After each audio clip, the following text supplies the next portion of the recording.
The former sites of World War II Japanese internment camps have been neglected for over 60 years. That's about to change. Earlier this month, Congress approved $38 million to preserve and restore the 10 camps where the government imprisoned 120,000 people of Japanese ancestry during World War II. We told you about these camps in 2004 through the pictures of Masumi Hayashi. At the time, her collection of modern images of these camps was on display at Fairmont State. Our crew enjoyed meeting her and learning about the history of the camps. So it was with sadness when we recently learned she was the victim of a senseless crime. In August, Hayashi was shot to death in her Cleveland apartment. As a tribute, we thought it would be worthwhile to take a second look at the work of Masumi Hayashi. December 7th, 1941, a date which will live in infamy. After the bombing of Pearl Harbor, the U.S. government was fearful that the Japanese Americans living on the West Coast would also be spies for the Japanese government. They didn't see a difference in Japanese Americans and Japanese. So what happened was 120,000 Japanese Americans became prisoners within their own country, were interned in 10 relocation camps.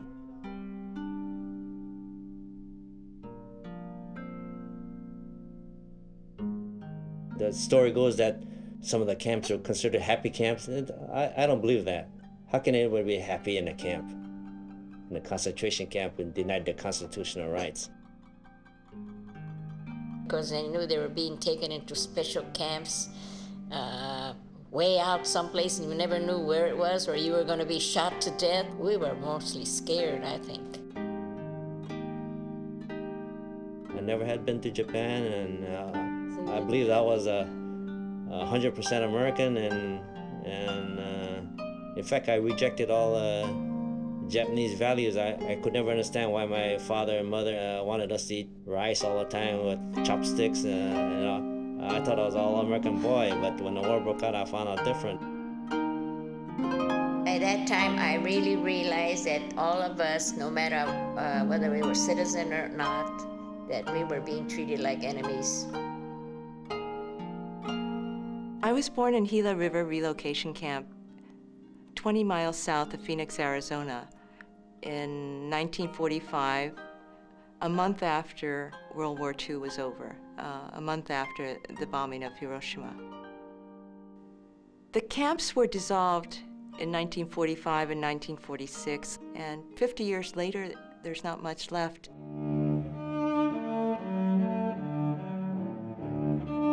My father had died, and through that funeral, I decided I wanted to stop and photograph my birthplace, my family's residence for 4 years. I started this project in 1990. I had seen some photographs of the camps before, some historical photographs. So I had a certain expectation, but when I got to the area south of Phoenix, it was very difficult to find the camps. What happened was, it's on an Indian reservation, the Pima Indian Reservation, and in 1990 there were no markings, and I just had a map that told me that X sort of marked the spot. When I did find a segment of the camp, it wasn't the more common tourist, the common place that of the Gila River Relocation Camp. Most people think of the water tower and the monument, the Horseshoe Monument, as a place where people like to go. And the first shot was at the sewer. And after photographing all the camps, the most prominent, common thing that was left of the camps was the sewers, because they're so difficult to take apart and destroy. I wanted to create a larger image using my 35mm camera. And the way I photograph is about time and place. I photograph using 3 to 5 rolls of film, and I use a tripod and I shoot 360 degrees around, and then I angle up, shoot another level, and angle up, and do the same thing as I angle down. So when I photograph this way, I photograph the total space around me, and then reconstruct it on a two-dimensional surface so that it looks like one continuous image.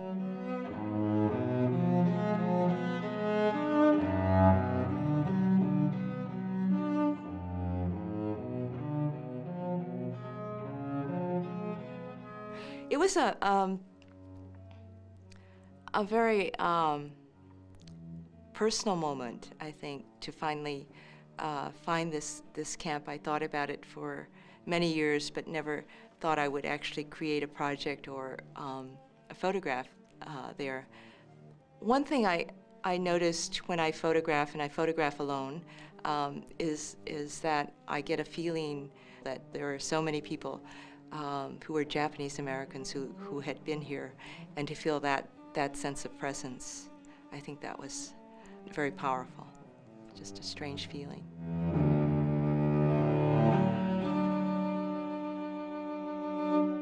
And I decided to photograph several other of the camps, and then it became all 10 of the relocation camps, and then it became audio, and then it became quite a bit other things.